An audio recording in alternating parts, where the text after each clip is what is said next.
आला हजरत अजीमुल बरकत अशाह इमाम अहमद रजा खान बरेलवी रहमतुल्लाह अलैह फरमाते हैं, ज़मीनो ज़मा तुम्हारे लिए, मकीनो मकान तुम्हारे लिए, दहन में ज़ुबान तुम्हारे लिए, बदन में हजा तुम्हारे लिए। दहन में ज़ुबान तुम्हारे लिए, बदन में जा तुम्हारे लिए। हम आए जहां तुम्हारे लिए, उठे भी वहां तुम्हारे लिए। ये आला हजरत अजीमुल बरकत का इश्क था कि आप सल्लल्लाहु अलैहि वसल्लम के साथ अपनी मोहब्बत का इजहार फरमाते हुए आपने जितना भी कलाम हुजूर के नातखानी में लिखा वो एक से बढ़कर एक। कहीं फरमाते हैं सबसे औला व आला हमारा नबी, सबसे बाला व आला हमारा नबी, अपने मौला का प्यारा हमारा नबी, दोनों आलम का दूल्हा हमारा नबी, किरणों बदली रसूलों की होती रही। अल्लाह, ये शेर भी खत्म नबूवत पर दलालत कर रहा है। किरणों बदली रसूलों की होती रही, चांद बदली का निकला हमारा नबी। यानी कि जो साबका अंबिया और नबी व रसूल आते रहे वो अपने अपने दौर के मुताबिक अपनी अपनी मखसूस जगह के लिए थे, मखसूस वक़्त के लिए थे, मखसूस कौमों के लिए थे। मगर जब आप सल्लल्लाहु अलैहि वसल्लम दुनिया में तशरीफ लाए तो अल्लाह करीम ने पूरी रूए ज़मीन के लिए, बल्कि ज़मीन और आसमान के लिए आप सल्लल्लाहु अलैहि वसल्लम को नबी बनाकर भेजा। और बात यहां खत्म नहीं हुई कि अल्लाह करीम ने आपको ज़मीन और आसमान के लिए नबी बनाकर भेजा।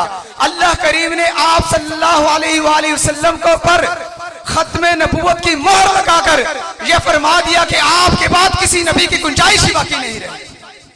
अब क़यामत तक जितने भी अतवार आएंगे, जितने भी इंसान पैदा होंगे, चाहे वो मुसलमान हो चाहे गैर मुस्लिम हो, अब किसी नबी की कोई गुंजाइश बाकी नहीं रहती। सबके लिए आपकी शरीयत ही काफी है।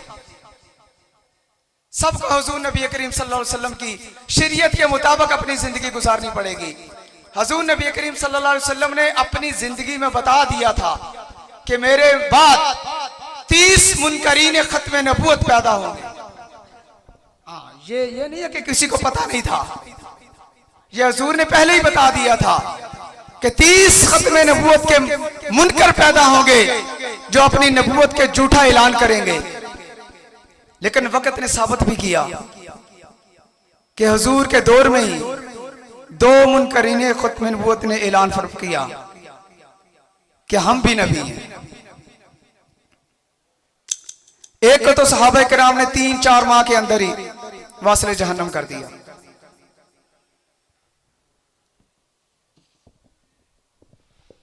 ये यमन का एक शहरी था,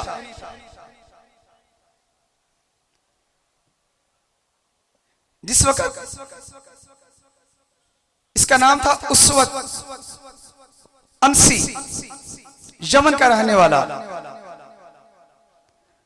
हजरत ज़ुरैब बिन कुलैब रज़ी अल्लाह ताला अन्हु को इसने पकड़कर अपनी नबूवत मनाने के लिए कहा कि तुम मोहम्मद रसूलुल्लाह सल्लल्लाहु अलैहि वसल्लम के बारे में क्या कहते हो कि वो अल्लाह के नबी या रसूल हैं। तो आपने फरमाया अशहदु अन्ना मुहम्मद रसूलुल्लाह, मैं गवाही देता हूँ कि हुजूर नबी करीम सल्लल्लाहु अलैहि वसल्लम अल्लाह के नबी व रसूल हैं। आप उसने कहा कि मुझे भी नबी या रसूल मानो। तो आपने फरमाया तू कहाँ का चूड़ा उठ के आ गया। मुख्तसर ये कि हजरत ज़ुरैब बिन कुलैब रज़ी अल्लाह ताला अन्हु को उसने जलते हुए खुलते हुए तेल के अंदर डाल दिया। हजरात मोहतरम, हम भी अपने ईमान का दावा करते हैं, अपने इश्क़ रसूल का दावा करते हैं,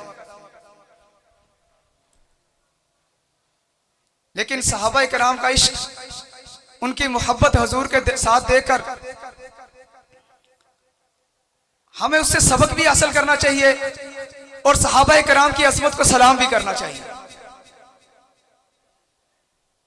हज़रत ज़ुरैब बिन कुलैब को जब उसने खुलते हुए तेल के अंदर डाला तो हुजूर नबी करीम सल्लल्लाहु अलैहि वसल्लम की खत्म नबूवत का सदका अल्लाह करीम ने हज़रत ज़ुरैब के एक बाल को भी जलने नहीं दिया। खुलते हुए तेल में गरम आग के ऊपर उबल रहा तेल, तो सहाबी का एक बाल भी बीका ना हुआ।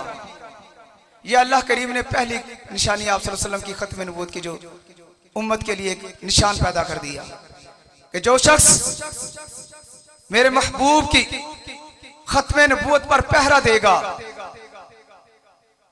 सबसे पहले तो ईमान वालों का सबसे पहला ज़ौक़ और शौक होता था कि इस्लाम के लिए, नमूसे रिसालत के लिए अपनी जान कुर्बान करे, शहादत नोश फरमाए। ये सहाबा कराम की दिली ख्वाहिश होती थी, शहादत मिले, शहादत मिले। लेकिन अल्लाह करीम ने सबसे पहले हज़रत दुरैब को उस खुलते हुए तेल से बचाकर उम्मत को यह पैगाम दिया कि जो मारने वाला है मैं उससे बचाने वाला ज्यादा ताकतवर है। लेकिन हज़रात मोहतरम 3-4 माह के अंदर सहाबे कराम ने उसका किला कमा कर दिया, वासिल जहन्नम कर दिया। सबसे बड़ा फितना हजूर के दौर में जब उठा मुसलमा कज़्ज़ाब का, सहाबा कराम अरब के लोग कहते हैं कि आज तक हजूर के दौर में भी हमने इतनी बड़ी जंग नहीं देखी जितनी बड़ी जंग दौरे हजरत अबू बकर सिद्दीक रज़ी अल्लाह तआला अन्हु के दौर में मुसलमा कज़्ज़ाब के खिलाफ जंगे जमामा हुई। इतनी शिद्दत के साथ इतनी बड़ी जंग हुई नहीं अरब की तारीख में, अब पूरे अरब की तारीख में हजूर की ज़ाहरी हयात मुबारका में भी इतनी बड़ी जंग नहीं हुई। आज हम एक सुई चुभ जाए तो यकीन करें हमारे रोंगटे खड़े हो जाते हैं। और अगर सहाबा कराम की जिंदगी का मुतालिया किया जाए तो सहाबा कराम ने गर्दनें कटा कर भी उफ तक ना कही, सहाबा कराम ने बाजू कटा कर भी उफ ना बोली, अपनी जुबान तक कोई शिकवा तक ना लेके आए, दर्द को भी महसूस ना करने दिया, कोई किरा तक ना आने दी। यह सहाबा कराम का इश्क था। बहरहाल हजूर नबी करीम सल्लल्लाहु अलैहि वसल्लम की जितनी भी तारीफात की जाएं, अगर रात भर लगे रहे, फिर अगला दिन हो, फिर रात हो, फिर दिन चढ़े, फिर रात हो, हजूर की तारीफ मुकम्मल नहीं हम कर सकते। हम सारे भी बारी बारी आते जाएं, हजूर की तारीफ मुकम्मल हम नहीं कर सकते। क्यों कि अल्लाह करीम ने फरमा दिया व रफ़अना लका ज़िक्रक, और जिनके जिक्र को अल्लाह करीम बुलंद कर दे तो फिर हमारी तो ये है कि हम अपने जिक्र को बुलंद करने के लिए हुजूर की शान बयान करते रहते। यह हुजूर की शान का सदका है। नाते रसूल मकबूल सल्लल्लाहु अलैहि वसल्लम के लिए मैं गुजारिश करता हूँ मोहम्मद हुसैन को कि वो आकर नाते रसूल मकबूल सल्लल्लाहु अलैहि वसल्लम पेश हो।